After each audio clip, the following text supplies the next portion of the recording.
Madame, Monsieur, bonsoir et bienvenue dans Débat News, votre émission politique hebdomadaire. Comme chaque lundi à 20h15, nous revenons sur l'actualité de la semaine dernière.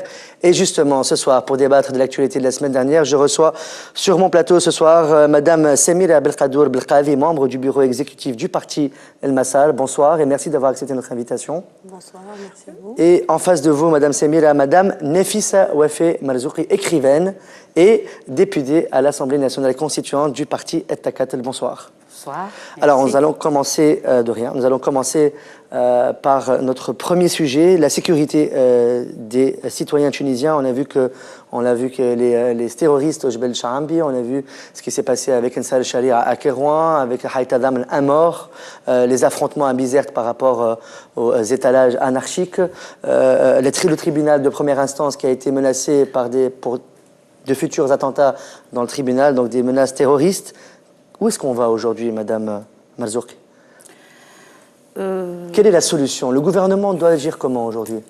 Il faut dire que cet état de fait est le produit d'un certain laxisme de la part de notre gouvernement. Ces faits violents ne datent pas d'aujourd'hui, mais datent bien de quelques mois, si ce n'est quelques années avant.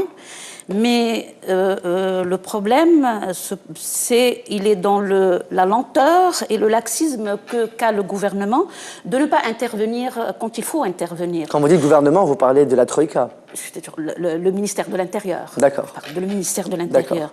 Donc, je me rends compte que cette violence-là n'est pas le fruit d'aujourd'hui, elle est le produit d'un état de fait. Et j'incombe la responsabilité à M. Larif, je le dis, à M. le ministre de l'Intérieur, qui n'a pas pris l'ex-ministre aujourd'hui chef de du l'Intérieur, gouvernement. oui, l'ex-ministre de l'Intérieur, qui n'a pas pris les choses en main et qui a laissé les choses pourrir. Ce qui fait, nous arrivons à cet état de fait et la Tunisie, c'est-à-dire, est ensanglantée par cet état de fait. Et donc, nécessairement, il faut qu'il y ait plus de fermeté de la part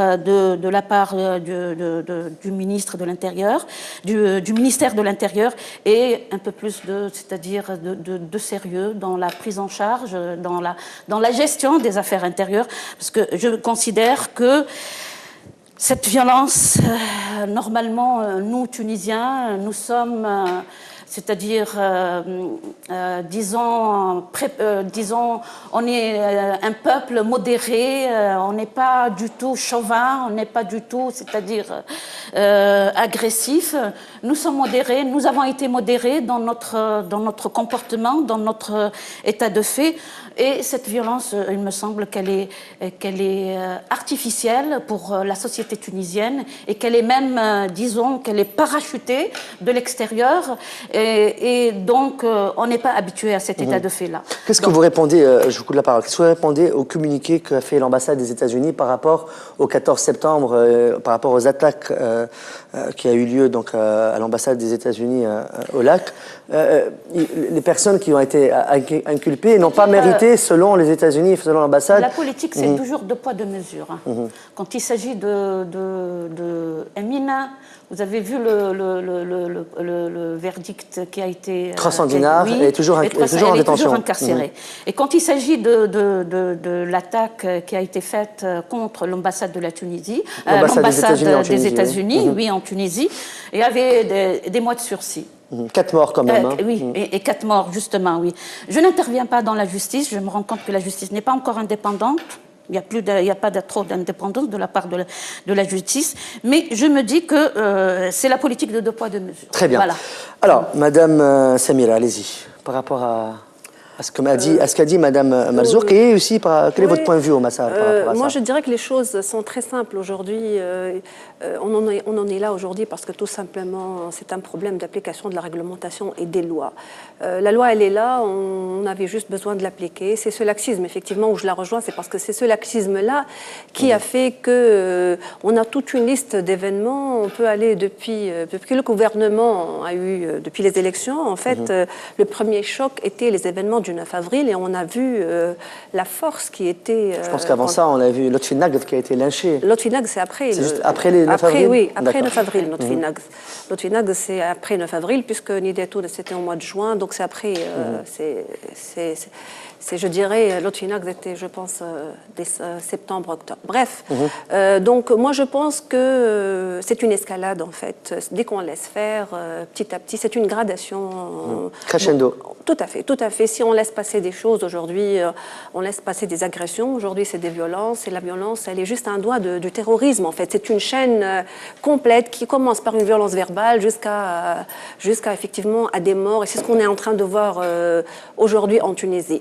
Donc moi je dirais que les responsables, c'est les gens qui ont été là, effectivement, qui n'ont jamais voulu appliquer les lois. C'est un laxisme, c'est parce qu'on sait tous qu'on voulait... au début, faire sembler comme si c'était des choses pas très graves, ça va aller, c'est des jeunes, ça va s'améliorer, on va leur parler, mais en fait, les choses ne sont pas comme ça, sont beaucoup plus graves, puisque c'est une violence, je dirais, collective, de groupe. La violence de groupe, elle est grave parce que là, il y a quand même des idéaux derrière ça, donc les gens se battent pour quelque chose et ils croient qu'effectivement, il faut défendre cet idéal-là pour Quelles sont les solutions, finalement, par rapport à vous qui êtes dans l'opposition? Qu'est-ce que vous conseillez à la Troïka, la Troïka Moi, bis? je pense qu'il faut aller au fond des choses. La violence n'est que la partie, c'est la partie émergente, on va dire, du problème. De l'iceberg. Voilà, tout à fait. Il va falloir aller beaucoup plus au fond des problèmes. On n'a qu'à les regarder. Pourquoi? La violence, elle est où? Elle se situe où? Elle est là, on voit, c'est chez les jeunes, dans les quartiers assez exclus, moi je dirais, exclus. Et quand on est exclu, on va chercher une manière de s'affirmer. Et la violence est une forme d'affirmation de soi, en fait. C'est parce que c'est de nous dire, on est là, écoutez-nous, on a besoin de vous. Et puis, sûrement qu'il y a des aspects aussi, je dirais, psychologiques chez certaines personnes qui pensent que, je dirais, avant d'aller peut-être dans la violence de groupe, je dirais même ceux qui battent leurs épouses, ceux qui battent leurs fille, le frère qui bat sa sœur, et puis c'est un état d'esprit qui est là, qui peut faire partie par moments des états psychiatriques, psychologiques des gens, et qui peut aussi être dans des groupes assez organisés, et là on parle vraiment de violence, et moi je pense qu'il faudra aller. On a un problème en Tunisie en fait, par rapport à ces quartiers-là, par rapport à ces gens-là. On n'a pas la culture du bien-être en Tunisie, on n'a pas assez de distractions. Regardez les jeunes quand ils ont où aller, pourquoi dans des quartiers comme Nasser, regardez les jeunes, je dirais la banlieue. Mais c'est ce qui fait aujourd'hui mal au cœur, c'est qu'on sent que de plus en plus il y a deux Tunisie. Il y a des gens qui sont dans des zones vraiment qui sont dans les cafés, on les prend, on discute avec eux, il y a un certain lavage de cerveau, et bien sûr, cette absence de reconnaissance va faire en sorte qu'ils vont aller vers la violence. Très bien. Alors on va passer à notre sujet. Qanoun Tahsin Fawra, en français, le projet de loi d'immunisation de la révolution. On a entendu que certains députés à l'ANC voulaient faire la grève de la faim devant le bureau de Mosfa Ben Jafar. Alors vous, qui êtes du parti de M. Ben Jafar et aussi député à l'Assemblée nationale constituante, ils veulent éliminer bien sûr toute odeur, toute trace de RCD dans le paysage politique. Est-ce que ce projet de loi va passer? Comment ça se passe? Est-ce que à l'ANC, est-ce que c'est vraiment ce que disent les médias? Est-ce que vraiment il y a vraiment ce projet de faire une grève de la faim devant le bureau de Mosfa Ben Jafar? Où est-ce que ça peut aller? Jusqu'où on peut aller? C'est des pressions, j'imagine que ce sont des pressions pour pouvoir. Est-ce que vous êtes pour déjà ce projet de loi déjà? Je suis contre. Je suis contre ce projet de loi pour la simple raison que je me dis. D'abord, il y a Quand vous êtes contre, c'est le takatl ou vous-même en tant que... Moi-même. Vous-même, d'accord. Le takatl, je pense. Aussi, d'accord. Oui. Je suis contre, dans la mesure où je me dis qu'il y a la voie juridique qui est là pour pouvoir, c'est-à-dire prendre en charge ce problème-là et pour pouvoir donner son verdict concernant ces... Vous êtes d'accord quand M. Béjir Khalid Sebsi dit moi, peu importe les dousturiens, s'ils ont quelque chose à reprocher, la justice est là, et ceux qui n'ont rien à se reprocher, ils sont les bienvenus dans notre parti. D'accord. Oui. Donc je me dis que il y a également, on est en train de préparer la loi sur l'adala intiqali et la justice transitionnelle. Et qu'est-ce qu'elle va faire, cette justice transitionnelle, si jamais on va faire passer ce projet de loi? Je me dis que quand même, le problème n'est pas un problème d'exclusion d'une collectivité, c'est-à-dire, c'est ça, tous les RCDistes ou bien tous les destouriens qui, depuis 56, c'est-à-dire, ou depuis, qui ont été dans le parti, on doit les punir. Je suis contre la punition collective. pour la simple raison que... Vous êtes contre qu'on mette tout le monde dans le même sac? Bien sûr, je suis contre qu'on mette tout le monde dans le même sac. Il y a la justice, la voie, elle est là. Chacun, s'il a des problèmes de corruption, s'il y a des problèmes de malversion ou quelque chose d'autre, il est là pour être sanctionné par la justice, sans plus. Le Massar. Le Massar l'a toujours dit, depuis qu'on a commencé à parler de cette loi, on est tout à fait contre cette loi. On considère qu'elle est vraiment liberticide, que ça n'a pas de sens aujourd'hui dans un pays où on se donne de liberté et je dirais même que c'est le seul acquis aujourd'hui à côté de ce qu'on est en train de voir dans le pays. Donc à côté de ça, on va effectivement mettre une loi qui va interdire à des gens et de mettre tout le monde dans le même sac. Ce que je ne comprends pas d'ailleurs, moi, la grande contradiction pour moi, c'est qu'il y a un ministère effectivement de la justice transitionnelle qui est là depuis 1 an et demi aujourd'hui, avec un ministère, avec des frais, avec des dépenses, avec des voyages, avec des séminaires, avec plein de choses qu'on est en train de voir, mais qu'on ne voit rien aujourd'hui. La loi n'est pas passée. Donc moi, je ne comprends pas comment on peut faire sortir cette loi moi je dirais la loi de la protection de la révolution, de la faire sortir de tout ce projet-là de la justice transitionnelle, effectivement de la traiter à part. Pourquoi? C'est sûrement, franchement, pour atteindre des personnes bien spécifiques. Il n'y a que la loi, qui peut effectivement punir, il n'y a que la loi qui peut mettre les gens de côté. Est-ce que vous pensez que ce projet de loi vise directement le parti Nidé Tounes, selon vous? Oui, je dirais qu'il vise Nidé Tounes, c'est toutes les personnes qui sont là-bas et qui ont effectivement cette possibilité aujourd'hui d'aller au-devant et effectivement de réussir. Très bien, on va passer au dialogue national. On a vu qu'il y a eu la dernière copie de la Constitution qui va être bientôt remise. On a vu aussi le troisième round. On a vu que Nahda s'est quand même rétracté sur certains points, les LPR, enfin d'autres points aussi. Alors, où est-ce qu'on en est avec le dialogue national? Comment ça va se passer? On voit que les élections arrivent quand même. On essaye en tout cas d'organiser les élections le plus tôt possible. D'ici la semaine prochaine, le projet de loi, le troisième brouillon va passer aux commissions constitutionnelles, l'hygiène Tessissé, et à la fin de la semaine prochaine, c'est-à-dire qu'il va être mis au bureau et il va être envoyé au président pour être, c'est-à-dire pendant 15 jours, aux 3 présidents. Dans ce sens, d'ici une vingtaine de jours, on aura à pouvoir, c'est-à-dire, pouvoir discuter le brouillon, le troisième brouillon, c'est-à-dire article par article. Très bien. Concernant les lacunes, oui les lacunes, c'est-à-dire qu'il y a des points sur lesquels il n'y avait pas d'accord, mais maintenant l'accord y est. Concernant c'est-à-dire le droit syndical, ça y est, ça a été... Et Nahda aussi a été confirmé? Oui, a été confirmé. Le droit syndical, le droit à la grève, la liberté de conscience, c'est bien, ce sont tous les 3 points où il ne voulait pas... D'accord. Et puis les prérogatives du président. C'est-à-dire que le président, il peut présider c'est-à-dire comment on appelle ça, il peut être, c'est-à-dire il s'occupe de diffère et je pense des affaires étrangères. Des affaires étrangères. Et des affaires étrangères, oui. C'est-à-dire qu'il a eu ses prérogatives. Donc il reste le dernier, l'article 136, je pense, sur lequel il n'y a pas eu d'accord. Tout à fait. Qui est devenu l'article 140 dans cette nouvelle version. Justement, Madame Semiel, est-ce que vous êtes d'accord avec est-ce que les partis de l'opposition, et bien sûr le Massar qui fait partie de l'opposition, est-ce qu'avec ce troisième brouillon qui va être remis, est-ce qu'il y a des lacunes, justement? Est-ce que vous êtes d'accord avec cette constitution? Est-ce qu'elle représente les citoyens tunisiens qui nous regardent ce soir? Alors, vous savez que le Massar fait partie de l'Union pour la Tunisie aussi. Et cette semaine, on a eu notre réunion hebdomadaire chaque mardi, donc les 5 partis de l'Union pour la Tunisie.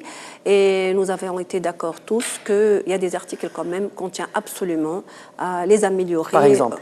Alors, l'article 136, on considère qu'il est contradiction totale avec l'article 1 et l'article 2.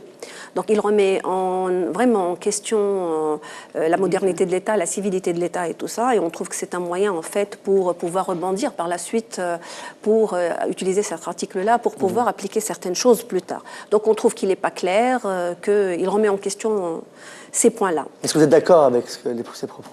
Concernant l'article 136. Oui.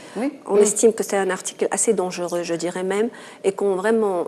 où où nous, on demande d'abord carrément l'éliminer, sinon le reformuler pour voir, pour rester un peu dans le compromis, comment on peut l'améliorer pour qu'il ne soit pas en contradiction avec l'article 1 et l'article 2, parce qu'on estime qu'il le remet vraiment en question, et ça sera un moyen plus tard pour une autre forme de dictature, je dirais. Vous êtes d'accord? C'est-à-dire qu'il faut dire que c'est vrai que l'article Djinnou Daoula, c'est ça, l'islam Djinnou Daoula. Exactement. C'est là, il fait référence. Je me dis que pour pouvoir, c'est-à-dire réfléchir à résilier cet article, c'est pas aussi facile. Pour la simple raison que aller contre la religion de but en blanc, comme ça, dans un État, dans un pays musulman et disons qui tient quand même à ses racines arabo-musulmanes, c'est pas aussi facile. D'autant plus que je me dis que le plus important, la liberté de conscience, le droit de syndical, le droit de grève, la modernité de l'État, la civilité de l'État, Madaniyat ad-Dawla, tout ça a été acquis. Alors quand même, je me dis que c'est aussi important quand même. Alors, je me dis que c'est un problème de temps et étapes. Il faut travailler par étapes. Vous avez fait de l'interprétation, madame, parce que là, vous avez interprété vous-même que l'article 136, demander éliminer l'article 136, c'est aller contre la religion. Ce n'est pas du tout le cas. Pourquoi on a voulu éliminer l'article 136? Parce que tout simplement, on pense qu'il est en contradiction et qu'il n'est pas clair. Alors, les choses, quand on ne sont pas claires, elles sont sujettes à des interprétations. Et les interprétations, à ce moment-là, vont dépendre des gens. C'est ce que nous voulons.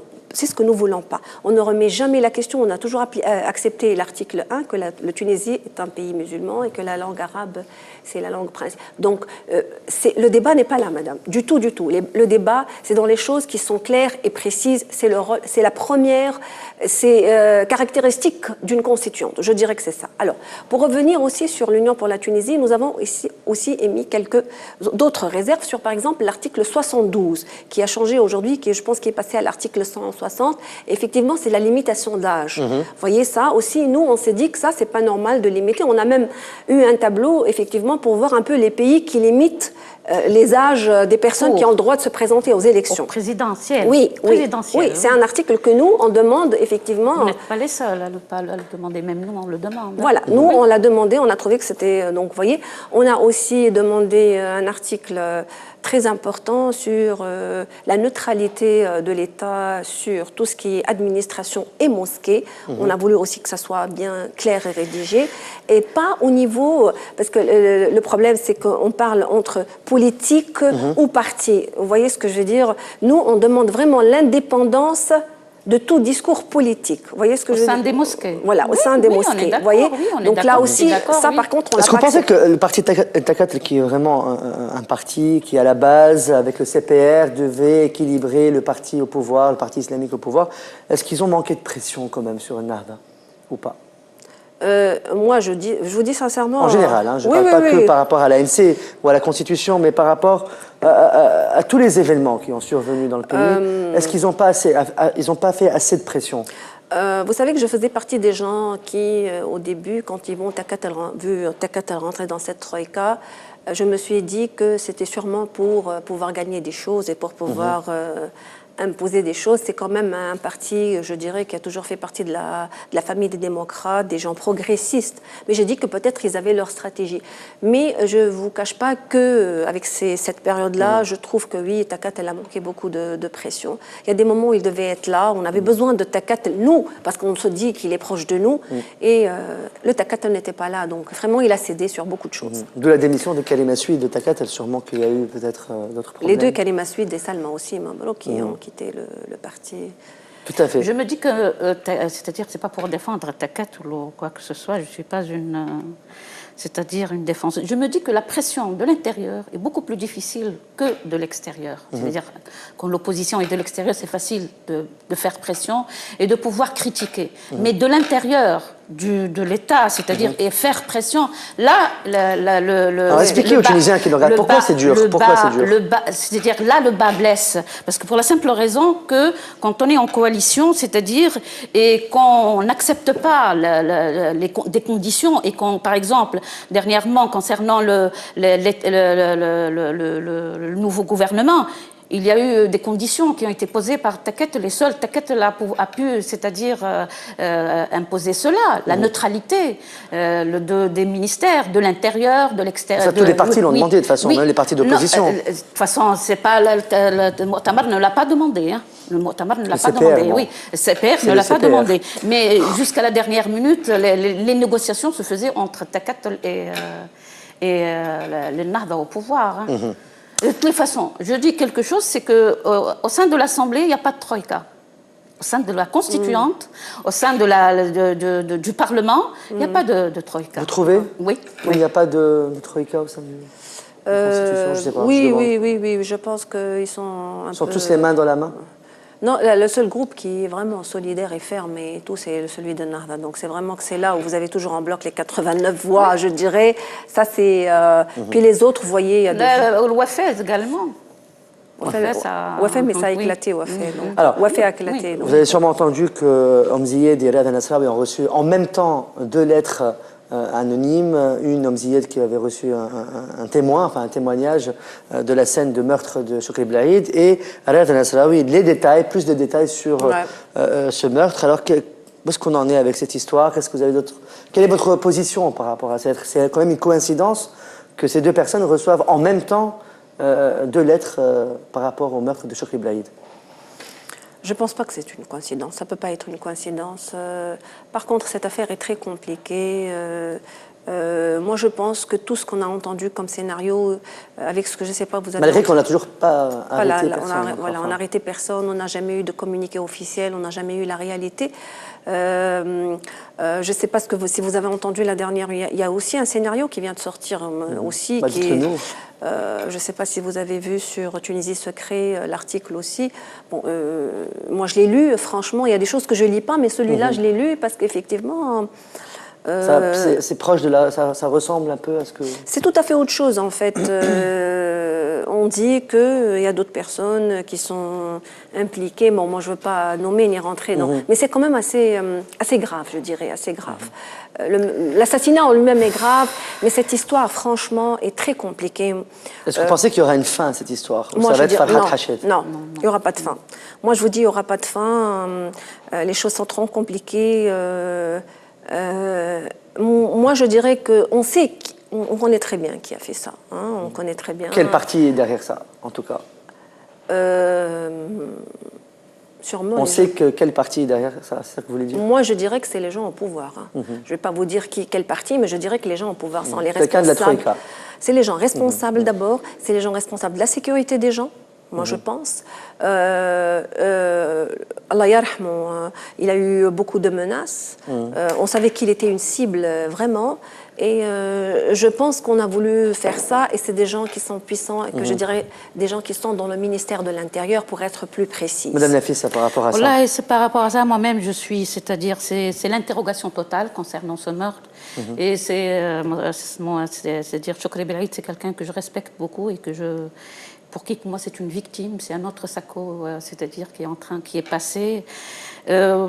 L'affaire, elle est beaucoup plus... Alors vous qui êtes au pouvoir, qu'est-ce qu'il faut faire? L'affaire est beaucoup plus politique que juridique. Voilà, justement. Alors, si c'est politique, c'est là où vous rentrez en jeu. Alors. Donc, c'est-à-dire le mystère, les points d'interrogation sont là, et pour qu'on puisse trouver le fil, c'est-à-dire qui puisse nous ramener aux vrais assassins, il faut du temps. Hein.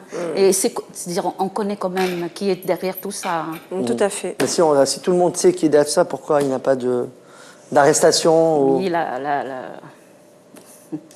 l'arrestation, c'est pas aussi facile. Hein. Surtout, je me permets de dire que c'est un crime c'est-à-dire assez important, qui a son poids. Hein. C'est la première fois dans notre Tunisie, après, c'est-à-dire après combien d'années où il y a un assassinat politique de la sorte. Deuxième assassinat. Oui, après Lotfi Nagl. Lotfi Nagl, c'est sûr, oui. Très bien. On va revenir juste à Kérouan avec ce qui s'est passé avec Amina Tyler qui est partie donc écrire sur le mur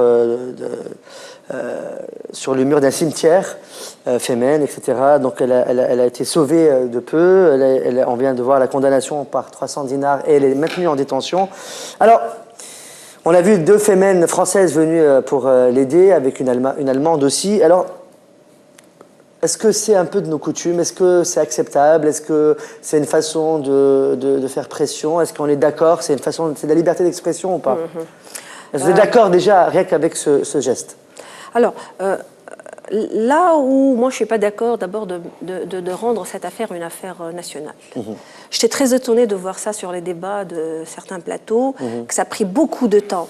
Il faut bien dire que c'est une affaire de jeunes. Amina, c'est une jeune aussi dont les parents ont fait une lettre ouverte et ils ont même crié au secours. Par rapport à nous, un peu dérangée, je pense, mentalement. Voilà, elle a essayé de faire 3 tentatives de suicide. Tout à fait. Par rapport à nous, au Massar, on considère que effectivement, elle a fait de la provocation parce que moi, je dirais, la seule chose que je lui reproche, c'est d'être allée à Kérouan parce que effectivement, elle savait très bien qu'il y avait ce meeting-là de Ansar al-Sharia.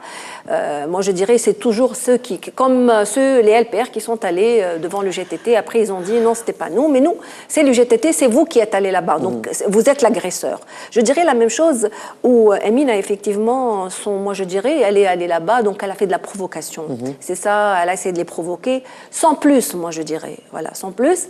À côté de ça, on considère que c'est une jeune. Qui a besoin de soutien beaucoup plus que d'être punie et d'être emprisonnée. Moi, je dirais plutôt d'essayer de l'écouter. Je suis sûre, parce que le père et la mère... En tout cas, elle a eu du soutien des autres femmes qui sont venues. Voilà, le père et la mère ont déjà dit qu'elle a eu quelques soucis. Moi, je dirais... Moi, je vous dis sincèrement, je mettrais les jeunes, tous ces jeunes-là, aussi bien les djihadistes, les salafistes qu'on est en train de voir, et Amina et tout, mais chacun est en train de choisir un moyen pour dire « je suis là, j'existe, j'ai besoin de vous ». Moi, je le prends comme ça, honnêtement. Donc, moi, je dirais qu'il va falloir plutôt soutenir Amina, l'aider et voir pourquoi elle a fait ça et comment l'aider à s'en sortir de ça que de l'emprisonner. Moi, j'ai eu l'impression, enfin, c'est juste une impression qu'on s'est plus focalisé sur Amina qui est partie faire la provocation avec le tribunal qui s'en est suivi à Kérouan, avec les 300 dinars, on l'a maintenu en détention, que le mort qu'il y a eu à Haït Adam suite à Ansar al-Sharia. Je pense c'est-à-dire que l'opinion publique s'est plus dirigée vers et focalisée sur Yamina que sur les violences qu'il y a eu et sur la personne qui est morte à Haït Adam. Je ne sais pas si vous partagez le même avis. Je donne mon avis sur Femen, sur cette organisation, ou bien féministe. Oui, c'est féministe. Je me dis que par rapport à nous, c'est pas notre culture. Le nudisme, c'est-à-dire le fait de pouvoir réclamer, de revendiquer ces droits de femmes, d'égalité. Excusez-moi de vous couper, hein. Je suis vraiment désolée, mais c'est pas nous qui avons fait ça, mais c'est des étrangers. C'est ça, parce qu'hier j'ai entendu ça pas mal de fois, mais j'ai dit, il y a quelqu'un qui dit, c'est pas nous, c'est des étrangères qui sont venus, c'est pas des Tunisiens. Mais je le sais, mais je le sais, je parle du mouvement lui-même. Du mouvement lui-même. Il a pas après tout. Du mouvement lui-même, je ne parle pas des Tunisiens. D'accord. Je ne parle pas du mouvement tunisien. Je parle du mouvement lui-même. Je me dis que ce mouvement, il est plaqué sur notre culture. Le mouvement en lui-même, le mouvement féministe. Oui, le mouvement en lui-même, il est parti de la Russie. Il a commencé, c'est en Russie qu'il a commencé. Et ensuite, et ensuite il s'est généralisé. Donc ce mouvement ne nous concerne pas. On a nos propres, je me dis, on a nos propres mouvements et on a nos propres organisations féministes.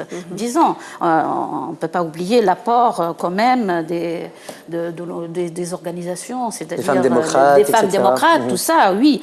Donc, pour ce mouvement, je me dis que c'est un mouvement qui ne va pas avec...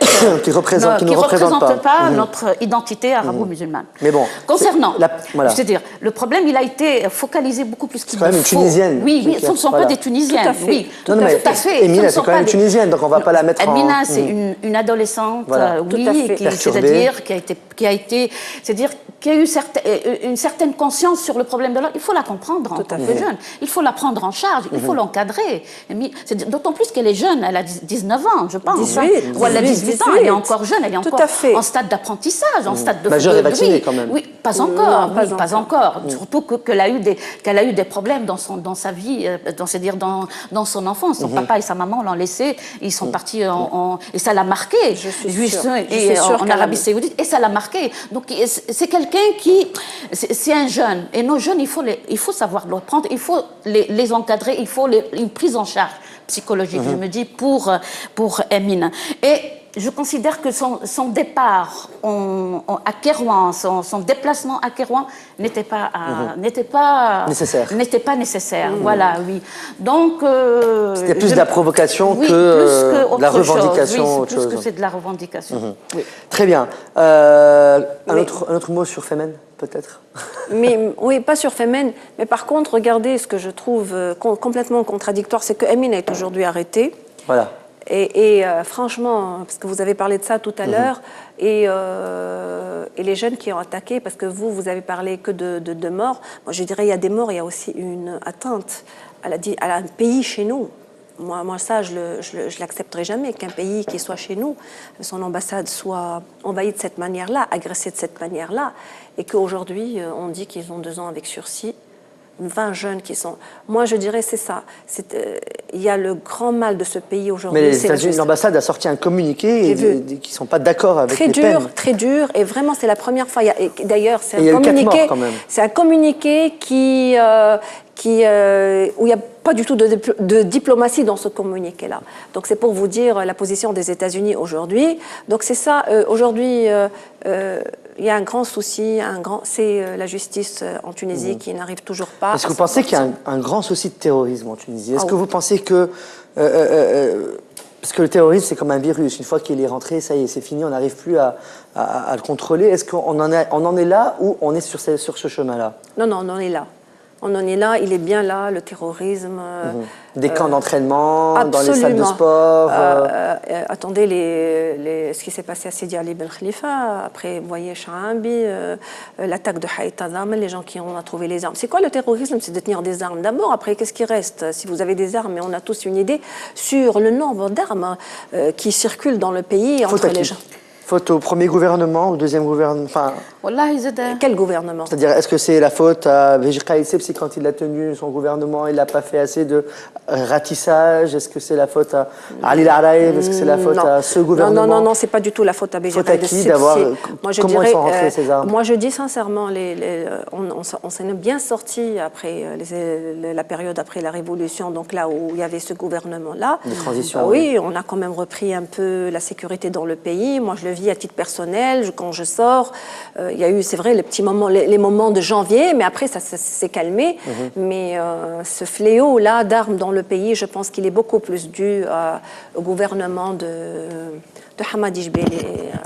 Ah oui, Hamadi Jbeli. Moi, je lui dis qu'il y a également un autre facteur dont il faut tenir compte, c'est la position géopolitique de la Tunisie. Qu'on le veuille pas, c'est le creuset, c'est un creuset. D'un côté, il y a la Libye, et on sait c'est le problème qui se pose dans la Libye après la dictature, la chute de la dictature de Kadhafi. Donc, le va-et-vient, c'est-à-dire de l'armement. Il y a l'Algérie et le Mali également, de l'autre côté, vous y êtes. C'est un problème également assez grave et qui peut avoir également des conséquences assez négatives sur la Tunisie. Donc, totalement, je me dis, et disons, la maladie du président de l'Algérie, une maladie qui dure. Oui. Donc, il y a déjà, c'est-à-dire de l'instabilité du côté du Maghreb, du côté de la Libye, et tout ça, ça influe sur la Tunisie, surtout qu'elle est là entre ces foyers qui bouillonnent, tous ces feux-là qui sont en train de s'enflammer, sans parler bien sûr de l'absence de sécurité en Tunisie. Les régions, elles sont toujours là. On a toujours eu les mêmes frontières depuis quelques années, honnêtement. On sait très bien. Il y a eu ce qu'il y a eu en Algérie, et pourtant on n'a pas eu des armes en Tunisie. Surtout que l'Algérie est un pays quand même assez expérimenté en terrorisme. Exactement, voilà, tout à fait. Malheureusement pour nous, on a de mauvaises relations avec l'Algérie. Moi, je dirais que comme on gère très mal nos relations à l'international aussi, donc c'est une autre, parce que le terrorisme, effectivement, c'est un phénomène géopolitique. Il vient et il touche une région. Regardez regardez nos relations aujourd'hui avec nos voisins, comment ils sont. Regardez nos relations aujourd'hui avec l'Union européenne, comment elles sont. Donc, toutes ces relations-là font qu'effectivement, on s'est mis un peu seul. Et voilà le résultat. Effectivement, parce que le terrorisme, aucun pays ne peut combattre le terrorisme seul. Le terrorisme, il est combattu avec les voisins et dans une région entière. Aujourd'hui, l'union fait la force. Tout à fait. On le gère très mal. Donc, on avait d'excellentes relations avec l'Algérie sur ce niveau-là. Aujourd'hui, regardez comment ça se passe. Et puis, franchement, moi, je vous dis, c'est vrai que le problème, il est là de la région, mais je dirais aussi que c'est un problème de laisser aller énorme de la part de nos responsables. Moi, je vous dis, regardez, on a entendu ça sur les plateaux, mais on a eu, la police arrivait à détenir des zones où, effectivement, il y avait des armes. Et moi, je vous le dis, c'est très grave.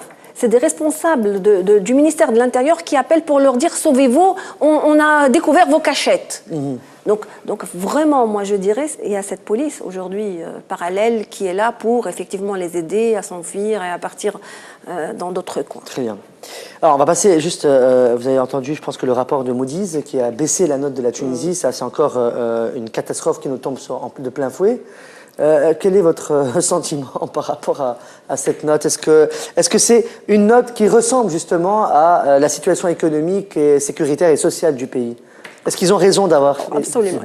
Écoutez, moi, je ne suis pas du tout dans un état d'esprit de parano comme certaines personnes responsables aujourd'hui. Dès qu'ils entendent quelque chose ou un rapport, ils sont contre nous, ils ne nous aiment pas, ils veulent ceci, ils veulent cela. Je suis pas du tout... Alors que les gens, juste pour ouvrir une parenthèse, les évaluateurs de Moody's sont revenus réévaluer la Tunisie et ils n'ont pas pu quand même. Ils ont trouvé que ça fait au moins 6 mois où la Tunisie est en train de dériver économiquement, sécuritairement, politiquement, socialement. Avec la dévaluation du dinar. Voilà. Donc, allez-y, madame. Donc, tout à fait, moi, je pense que ce rapport est tout à fait juste. Il est tout à fait relatif à ce qui se passe. À la situation. Vous voyez, on ne peut pas nier une réalité que les gens, quand ils viennent faire le rapport, après on va se dire non, c'est pas bon, c'est pas ça, la réalité elle est là. On n'a qu'à regarder le nombre d'entreprises qui est en train de quitter la Tunisie. Il est alarmant le nombre de sociétés françaises qui ont quitté le pays, italiennes qui étaient là aussi, qui ont quitté le pays, le chômage, le pouvoir d'achat, les entreprises qui ferment. La CNSS qui peut payer les gens jusqu'à 2016, je pense. Tout à fait. On a une crise après de retraite après. Donc, et voilà. Mais malheureusement, il faut le dire, les gens qui sont là aujourd'hui au pouvoir n'écoutent pas du tout ça. Ils ne sont pas du tout. Ils sont en train de faire autre chose. Ils sont en train de débattre dossiers. Ils sont en train de se remplir les poches. Moi, je dirais qu'ils ont un seul souci, et ça de plus en plus. Et je dis ça avec beaucoup de recul parce que au début, je me disais que les élections étaient là. Ils ont eu ce qu'ils ont eu. Ils ont gagné. Il faut accepter. C'est le jeu de la démocratie. J'ai dit sûrement qu'ils vont nous montrer. Il y a eu un combat aux urnes. Ils ont gagné. Ils vont être au pouvoir. On va leur donner leur chance et on va dire voilà ce qu'ils vont faire. Mais je faisais partie de ces gens-là. Mais de jour en jour, je vois que ces gens-là, ils ont un seul souci aujourd'hui, que de rester au pouvoir. Non, je suis d'accord avec toi. Oui, le problème, c'est la crise économique. Elle est mondiale, certes, elle se répercute sur la Tunisie. On ne peut pas le nier, cela. Le problème, il existe même en Europe et même au-delà de l'Europe. Donc, les répercussions, c'est tout à fait normal qu'elles se font sur la Tunisie. C'est vrai que le problème de l'insécurité, du chômage, de la dévaluation du dinar, il y a le coût de la vie qui monte, la cherté de la vie, tout ça, c'est... Est-ce que ça peut mener à une guerre civile, tout ça? Ou c'est trop dire? Civil, non. Les Tunisiens sont pacifistes. Hein. Ils sont pas aussi. C'est-à-dire, ils sont pas aussi. C'est-à-dire. Les Tunisiens sont peut-être pacifistes, mais ils ont aussi des limites. Oui, je sais. Il y a un ras-le-bol aussi, non? Oui. Je ne pense pas, je suis beaucoup plus, c'est-à-dire moins pessimiste que vous le dites, je dirais pas. Je ne le dis pas, moi j'essaie, je répète ce qu'on me dit. Que vous le pensiez. Hein. Vous savez, madame, on a toujours dit, depuis que les choses ont commencé à voir des choses bizarres dans notre pays par rapport à la violence, on a toujours dit, j'ai entendu les responsables, même politiques, dire « Ah non, le Tunisien, il n'est pas dans ça, il n'est pas violent. » Mais regardez aujourd'hui ce qu'on vit. Le Tunisien, c'est un être humain qui a des pulsions aussi de violence, qui aussi veut défendre certaines choses. Quand il a faim aussi, il va descendre dans la rue pour voler. Et quand on vole, on va battre après la personne. Et c'est une chaîne, c'est une gradation toujours. Et si on reste aujourd'hui dans cet état-là, moi je vous dis, la vie de tous les jours, elle devient de plus en plus dure pour le citoyen tunisien. Et on le sent à tous les niveaux, pour les enfants, pour tout, pour les médicaments, pour le marché, les gens ne mangent plus comme avant. Moi, je vous le dis, les gens ne mangent. Et donc moi, où là, je le rejoins, on n'est pas trop loin de la guerre civile. C'est tout ce que je peux dire. C'est-à-dire, le spectacle, il est un peu cauchemardesque, mais je ne vais pas jusque-là. Hein.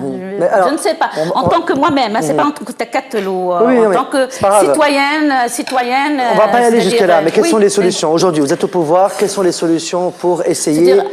C'est-à-dire, il faut que la rédaction du Destour se fasse le plus tôt possible. Et je considère que le problème n'est pas uniquement... d'avoir un discours va améliorer les conditions de vie non, pas du tout. Le problème n'est pas uniquement dans la rédaction de la Constitution. Le problème également, il est sécuritaire. C'est un problème de chômage également. Le chômage, c'est un problème également de cette discrimination que nous vivons, nous, hommes et femmes également. On est en train de vivre... Quel est le programme de Takatlo, par exemple? Qu'est-ce que vous proposez aujourd'hui? Les élections arrivent. Qu'est-ce que vous proposez au peuple tunisien pour régler cette situation? Il faut bien qu'il y ait, c'est-à-dire des élections. D'abord, il faut qu'il y ait des élections transparentes et démocratiques. Hein. Est-ce que les élections du 23 octobre étaient transparentes, selon vous? Bien sûr, avec l'ISI, bien sûr, avec l'ISI. Ça a été vraiment... Kamel Jandoub a quand même... Il a quand même annoncé qu'il y a eu beaucoup de fautes au niveau de l'ISI. Mais dans l'ensemble, c'est-à-dire, je me rends compte que quand même, c'est l'une des élections les plus louables. Hein. C'est la première en Tunisie où il y a eu réellement... C'est la première fois que je vote. Justement, c'est la première fois où j'y vais. Hein. J'y vais pour voter, oui. Mais je pense qu'on n'a pas trop à discréditer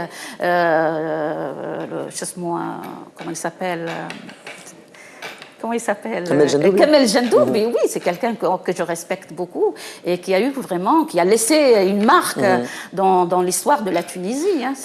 Selon vous, pourquoi il a refusé de reprendre la tête de l'ISI? Là, il a refusé, peut-être que...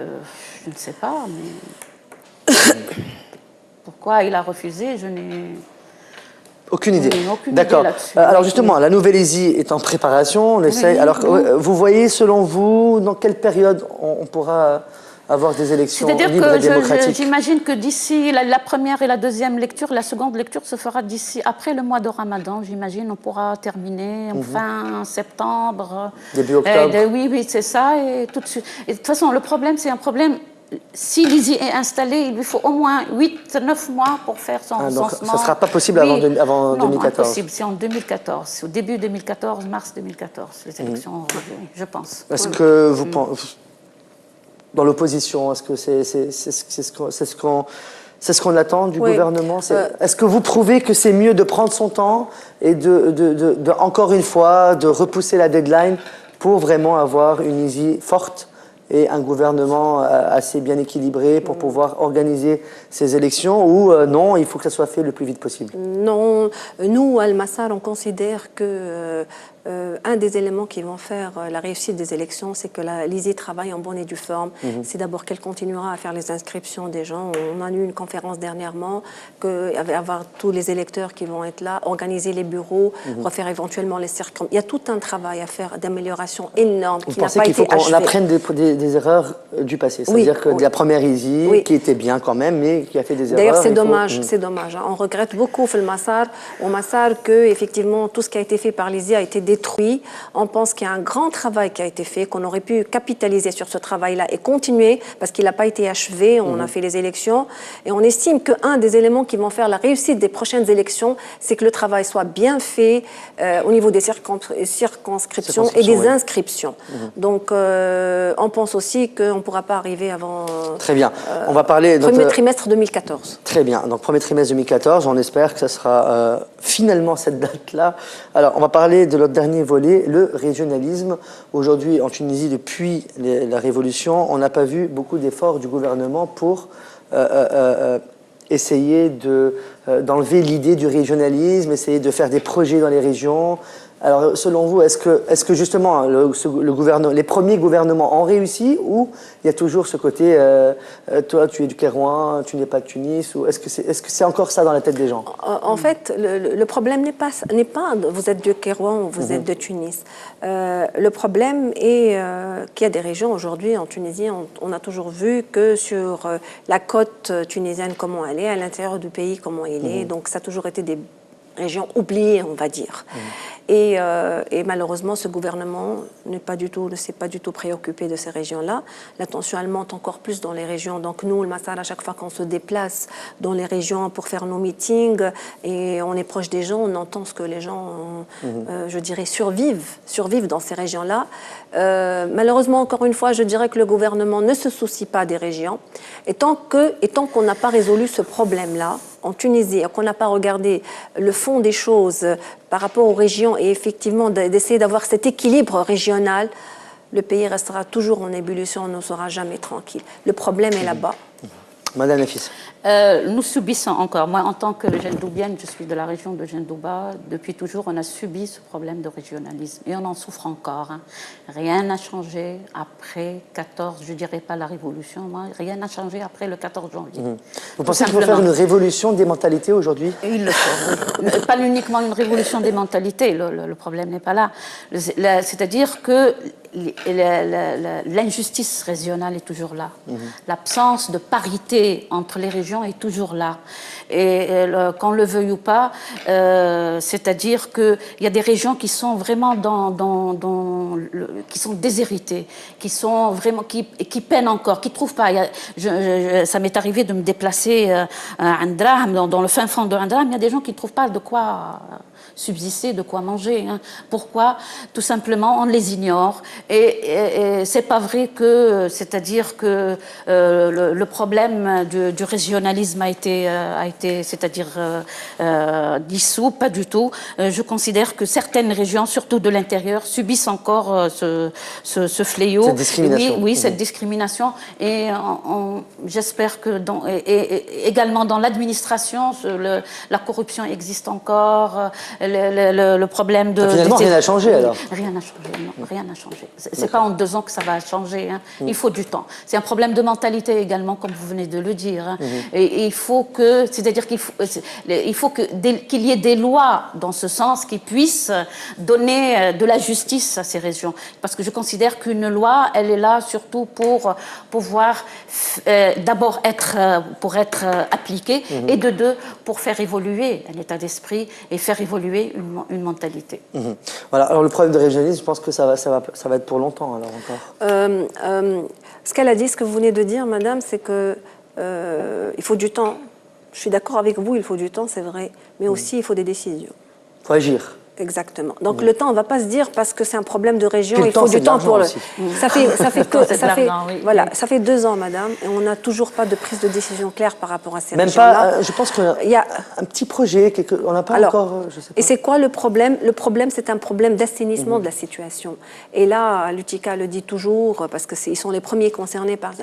Tant qu'on a cet environnement-là, tant qu'on a encore des armes, tant qu'on a des gens encore de cette agression dans la rue, sous toutes ses formes, cette violence. Ne favorise pas le tourisme d'ailleurs du tout. Du tout. Avec les derniers événements, ça nous a fait une très bonne publicité. Tout à fait. Moi, je vous dis, dès qu'on est à l'étranger, vous êtes tunisienne, les gens tout de suite vous disent « Ah, qu'est-ce qu'on est triste pour votre pays. Ah, franchement, ce qui se passe dans votre pays, la Tunisie est devenue comme ça. » Et voilà ce que les gens ont comme image. Moi, je ne vous dis pas le nombre de mes amis qui ne viennent plus, qui avaient l'habitude de faire des petits sauts à Tunis pour 3-4 jours et qui ne viennent plus parce qu'ils ont peur, parce qu'ils ont cette image-là. De peur de se faire agresser, donc, de peur... Donc, vous me dites une question de temps, mais moi, je vous dis aussi, il faut des décisions aujourd'hui rapides et on a la possibilité de les avoir, ces décisions-là, effectivement, de vouloir changer les choses, d'assainir l'environnement, la sécurité, résoudre le problème avec l'UTICA par rapport aux hommes d'affaires aujourd'hui qui sont toujours là. Vous entendez, qu'est-ce qu'ils font les hommes du gouvernement, finalement, ce sont des propos, je pense qu'ils doivent le savoir.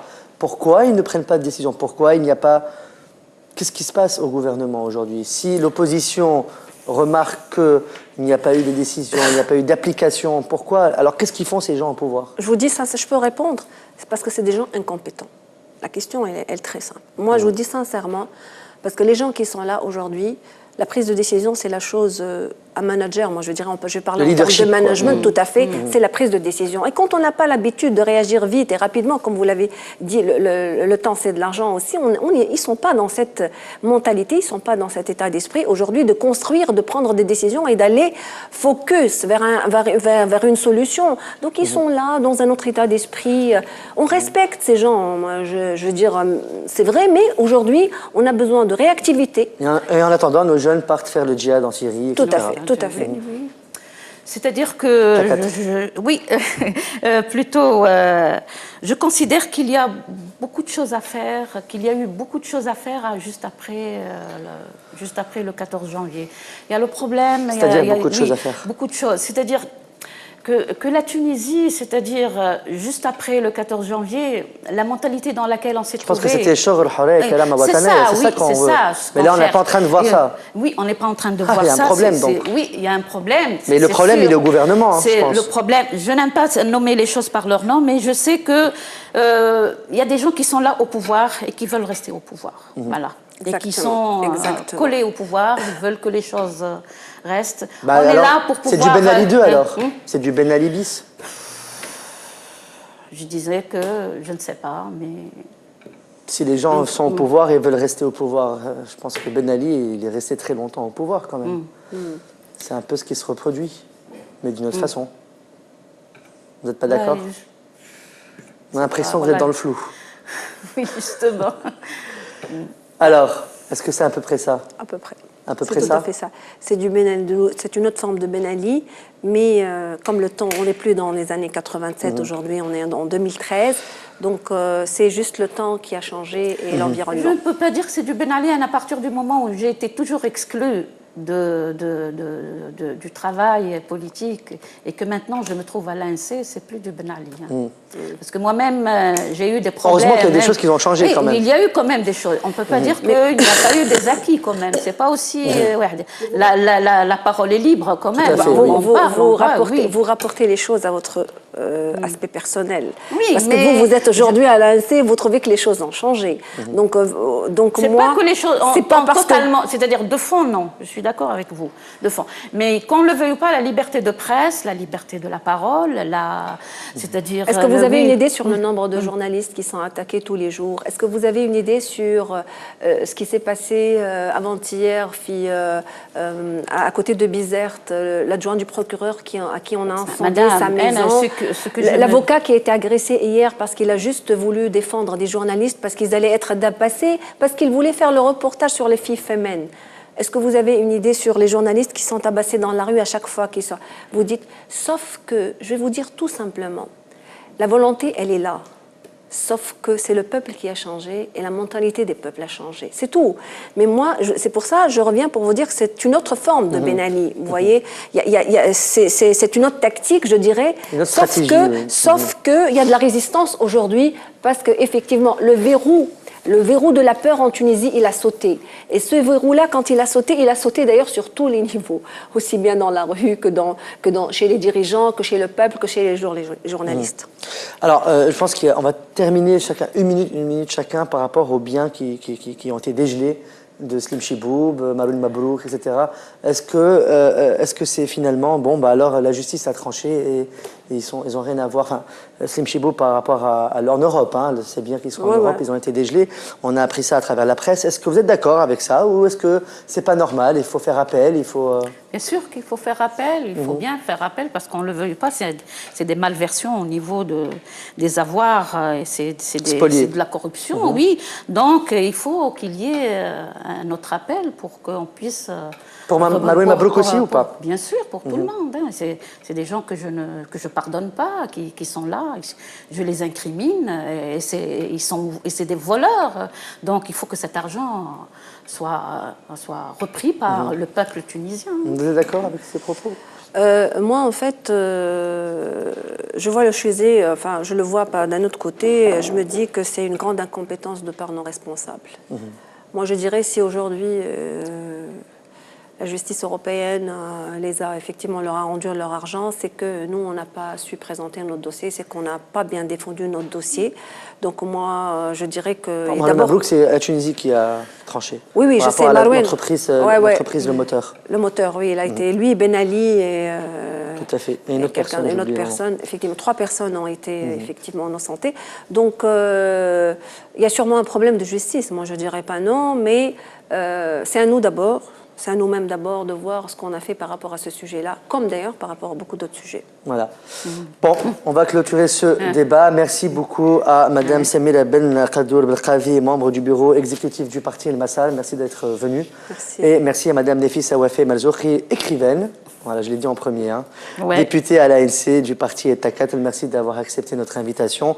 Merci à vous à la maison de nous avoir suivis. J'espère qu'on a répondu à plusieurs de vos questions. On se retrouve nous lundi prochain à 20h15 à la même heure sur Tunis TV. Bonne fin de soirée sur notre chaîne.